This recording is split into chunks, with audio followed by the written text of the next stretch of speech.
मेरा सब घर भी टूट गया है, मेरा सामान अंदर पूरा वो हो गया है, पूरा नुकसान हो गया, मेरे बच्चे को चोट लग गया, मैं एडमिट था बालाजी हॉस्पिटल में।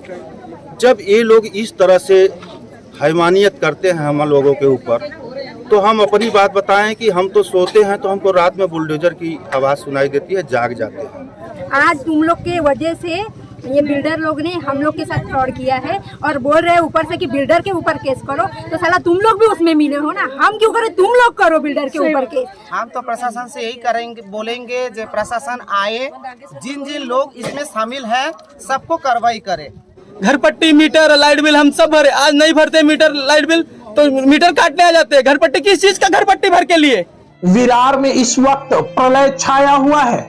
यह प्रलय उन गरीबों के लिए है जिनके आसियाने अब उजड़ चुके हैं। यह वह लोग हैं जो यहाँ पिछले 4-5 वर्षों से रह रहे थे और कहते हैं ना, जब आसियाना बन जाता है तो लोग अपनी सुविधा युक्त चीजें भी जुटाने लगते हैं, अपने बच्चों को स्थायी शिक्षा भी दिलाने लग जाते हैं क्योंकि वो अपने घरों में रहने लगे हैं। मेरा नाम आशुतोष उपाध्याय है। उपाध्याय जी, क्या मामला है, कहाँ पर जा रहे हैं आप? अभी जा रहा हूँ सर, मैं नाला सोपारा, मेरा सामान लेके। मेरा सब घर भी टूट गया है, मेरा सामान अंदर पूरा वो हो गया है, पूरा नुकसान हो गया, मेरे बच्चे को चोट लग गया, मैं एडमिट था बालाजी हॉस्पिटल में।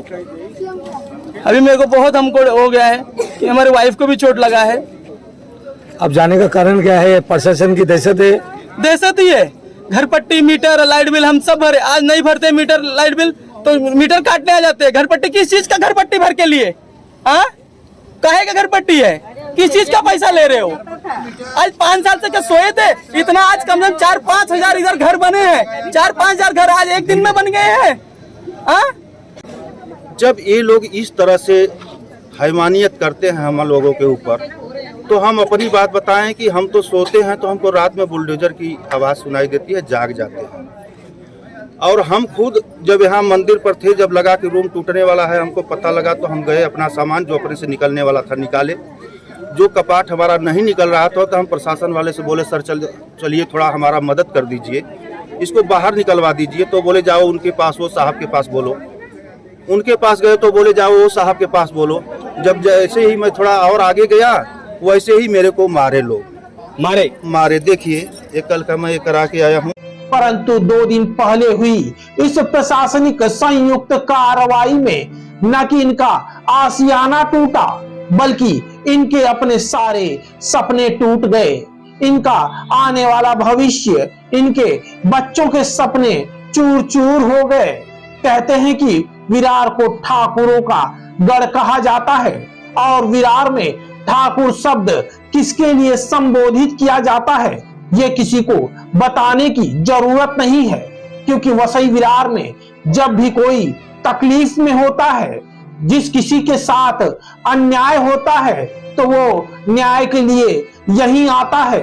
और इन्हीं ठाकुरों के गढ़ में सैकड़ों हजारों लोग बेघर हो गए, उनके सर से छत छीन गई। आपका नाम? यशस्वी समीर साहिब। कितने वर्षों से आप यहाँ पे? 5 साल से मैं यहाँ पे रह रही हूँ। मेरा घर पट्टी, मीटर सब लगा हुआ है और अभी ये जो कार्रवाई कर रहे हैं ना, तो 5 से अभी मेरे से भी पहले 8 साल पहले से लोग इधर रह रहे हैं। तभी सरकार कहा थी, जब एक ईंट गिरी थी ना, तभी सरकार को अपना बैनर पोस्टर, जब पैसा नहीं था तो आम जनता से ही तुम लोग खा रहे हो तो वो बैनर के लिए भी बोलना चाहिए था, तो हम लगा के देते थे। आज आम आदमी नहीं फंसता था। आज तुम लोग के वजह से ये बिल्डर लोग ने हम लोग के साथ फ्रॉड किया है और बोल रहे हैं ऊपर से कि बिल्डर के ऊपर केस करो, तो साला तुम लोग भी उसमें मिले हो ना, हम क्यों करें, तुम लोग करो बिल्डर के ऊपर केस। हम लोग को दावा दोगे क्या? वो जो वाला बोल रहे हैं कि मैडम कि तुम लोग बिल्डर के ऊपर केस डालो, हम लोग को दावा दे रही है, हम लोग को शिफ्टिंग में रूम देगी, नहीं तो हम लोग का जो पैसा गया वो वापस देगी। अगर वो आश्वासन दे रही है ना हमें कि हमें घर देगी, हमें पैसा देगी, तभी हम बिल्डर के ऊपर केस डालेंगे। चले वो तो ऐसी फ्रॉड है, उसके ऊपर से वो भ्रष्टाचारी अधिकारी भी फ्रॉड है क्योंकि पैसे भरे हैं जेब में वो लोग के। अभी भी पैसा डालो ना तो साला हाथ नहीं लगाएगी एक रूम को भी। वही हमारा बोलना है कि आम आदमी फंस रहा है। आम आदमी के लिए देखो, अगर सरकार नहीं कुछ कर पा रही है ना, तो आज तो हम लोग का डिसीजन ये है कि हम हाईवे जाम करेंगे और सरकार को हमारे तक लाएंगे। हम उसी दिन करने वाले थे, पर बच्चों का बोर्ड का एग्जाम चालू है, हम लोग के भी बच्चे पढ़ रहे हैं, सब बेचारे टेंशन में थे, इसके लिए हम लोग ने कुछ किया नहीं। पर अब का हम लोग का डिसीजन यही है कि हम हाईवे जाम करेंगे, सरकार हमारे तक आएगी। मोदी का जो बोलना था 24 तक घर बनेगा, वो तो मुझे लगता नहीं है कभी बन पाएगा। तो बनेगा, तोड़ने का ही तो काम कर रहे हैं ना। उससे अच्छा तुम आश्वासन लोगों को दो ही मत। हमें जब अगर वो उज्ज्वला जी भगत जी बोल रहे हैं ना कि बिल्डर के ऊपर केस डालो, आश्वासन हमें दे कि आपको घर मिलेगा, आपको पैसा मिलेगा, उनके ऊपर कार्रवाई करने का, तो ही हम लोग कर पाएंगे, नहीं तो हम आदमी ऐसे ही फंसने वाले हैं। हम तो प्रशासन से यही करेंगे, बोलेंगे जो प्रशासन आए, जिन जिन लोग इसमें शामिल है सबको कार्रवाई करे, चाहे बिल्डर हो, चाहे नगर पालिका हो, चाहे पंचायत हो, चाहे पुलिस हो, जिन जिन इनमें शामिल है सबको कार्रवाई करे और अपना जितना भी जो टूटा है उसका सही स्थान एक मिले, या तो पैसा, या तो घर, या तो जमीन, हम लोग को कुछ भी एक तो मिले। जबकि यह क्षेत्र इन्हीं ठाकुर साहब के एक विधायक राजेश पाटिल का विधानसभा क्षेत्र भी है, जहां कार्रवाई के दौरान इन उजड़े मकानों के बिखरे लोगों को यहाँ के विधायक झूठी हमदर्दी दिखाने भी नहीं आए थे।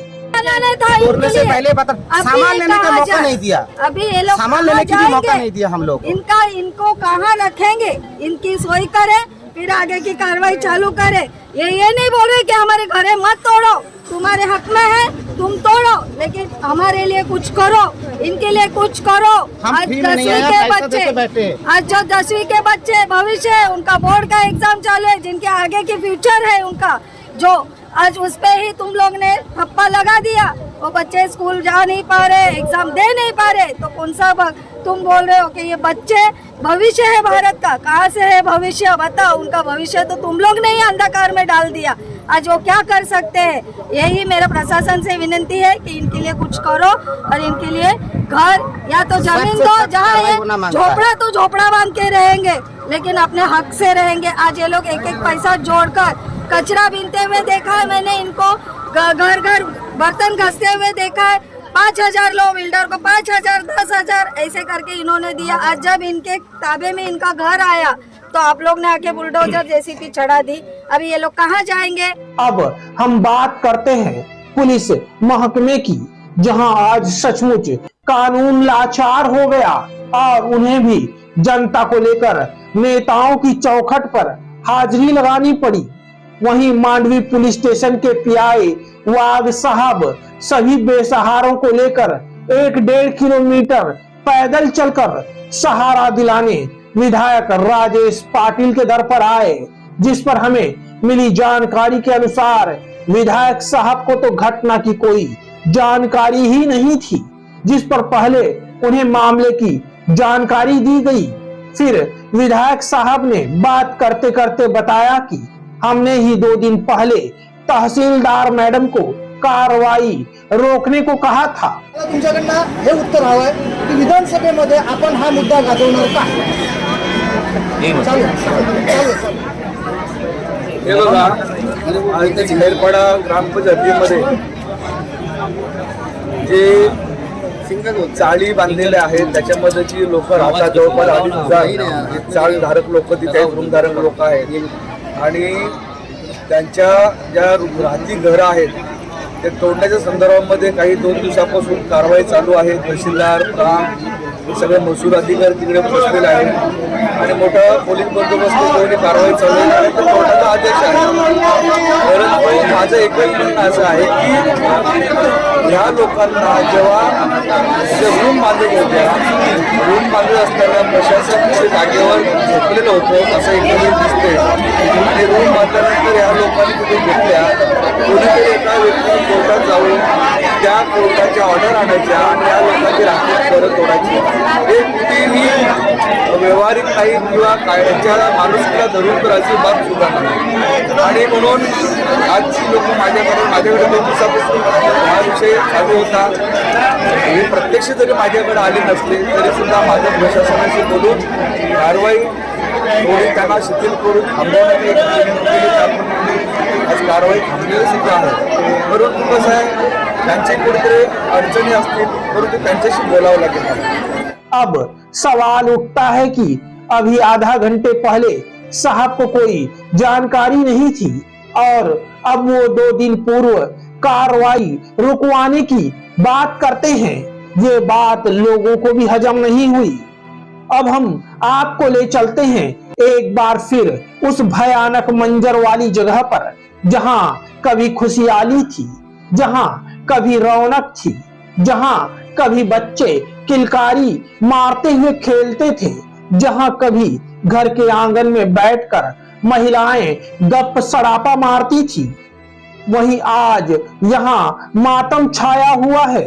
हर आंखों में आंसू है, सर पर खुला आसमान है और तपती धूप है, जहां इनकी सुध लेने वाला भी अब कोई नहीं है। आमची मीटर आहेत, आमची घरपट्टी आहे 6-7 वर्ष पुराणी। तरी आज परवा दिवशी ती लोक आले आणि बोलले की नोटीस आहे, ते आम्हाला काय माहिती नाही तिथे लावलाय की नाही लावलाय।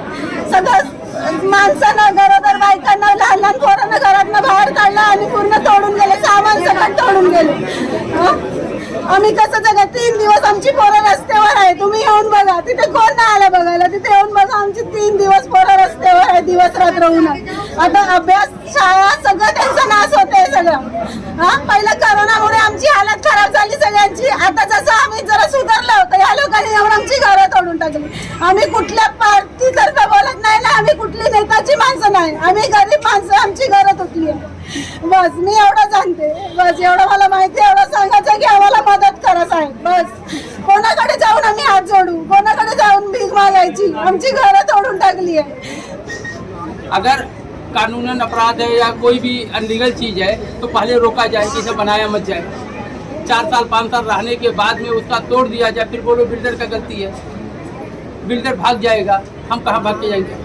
जो तोड़ने के लिए, कार्रवाई करने के लिए जो साहब आए थे, ऊपर से मैडम आई थी, उन्होंने लीगली बोला था कि जो घर खाली रहेगा बस हम दुकान तोड़ेंगे, शॉप तोड़ेंगे, जो खाली रहेगा 1-2 तोड़ेंगे और हम लोग चले जाएंगे। उन्होंने मेरी माँ का ऑपरेशन में भक्ति वेदांता मीरा रोड में मैंने करवाया था 10 दिन पहले। उनको मैंने घर में रखा था ड्रॉप डालने के बाद लेटना पड़ता है, तो उन्होंने घर में से हाथ पकड़ के निकाला। मेरे जस्ट कल की 2 दिन छोड़ करके एक व्यक्ति को 10 से 12 दिन का बच्चा हुआ था, उसको भी घर से लेडीज जो थी उन्होंने लिया हाथ में और उसको घसीट करके बाहर निकाला। ये कहाँ का न्याय है? मेरा कहने का मतलब, हम लोग घर पट्टी या मीटर नहीं भरते, लाइट बिल नहीं भरते, तो काट के लेके जाते हैं, ठीक है, उनका प्रोसीजर है। हम 2 दिन 4 दिन बाद पैसा अरेंजमेंट होता भर देते हैं। लेकिन जब घर पट्टी नहीं भरते तो कैसा भूपा पे बोलते हैं लवकर तुम्हें भरून टाका, वो चलो हम भरते। लेकिन जब कोई घर टूटने वाला है या यहाँ कोई रोड पर आने वाला है तो ये हमको नोटिस पहले देनी चाहिए थी, या आप ही अनाउंसमेंट कर सकते थे कि हाँ ये घर अनलीगल है। या तो मेरा तो इतना ही कहना है कि जब वहाँ कोई बिल्डर या डेवलपर जब एक ईंट रखता है तभी वहाँ पे प्रशासन खड़ी हो जानी चाहिए कि अनलीगल है, तो वहाँ पे लेने वाला आगे नहीं रहता था। यहाँ पे कोई डॉक्टर, इंजीनियर या कोई बहुत पढ़ा लिखा व्यक्ति नहीं है, यहाँ पे सब नॉर्मल जिंदगी बिताने वाले लोग हैं।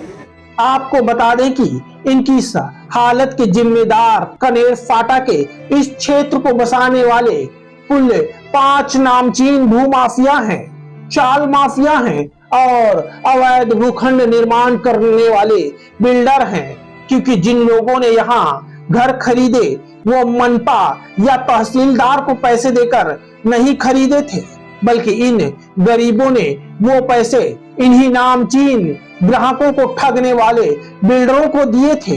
ये वो बिल्डर थे जिन्होंने इन गरीबों के आंखों में आंसू देकर अपनी जेब भरी। हजारों कमाने वाले प्रशासनिक अधिकारियों को लखपति और करोड़पति बनाया। प्रशासनिक अमला और बिल्डरों के बीच कड़ी का काम करने वाले दलालों को ठेकेदार बना दिया।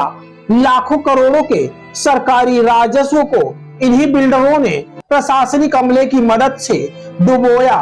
हम दूसरे शब्दों में कह सकते हैं कि आज कनेर के लोगों के सर पर से छत छीनने का मुख्य कारण ये 5 नामचीन शातिर बिल्डर हैं। अगले खबर में हम आपको दिखाएंगे कि वो 5 कौन से नामचीन भूमाफिया, चौल माफिया बिल्डर हैं और वे किसकी दम पर इन गरीबों को ठगने का काम करते हैं। अब देखना होगा कि जिन गरीबों के सर से उनकी छत छीन गई, उन गरीबों को न्याय दिलाने के लिए कौन आगे आता है? वहीं यह भी देखना होगा कि क्या प्रशासन उन बिल्डरों पर कार्रवाई करेगा जिसके चलते आज ये सड़क पर आ गए हैं, या एक बार फिर प्रशासन इनके साथ भी खानापूर्ति वाली कार्रवाई कर अपना पल्ला झाड़ लेगा। विरार से क्राइम रिपोर्टर्स टीवी न्यूज की एक रिपोर्ट।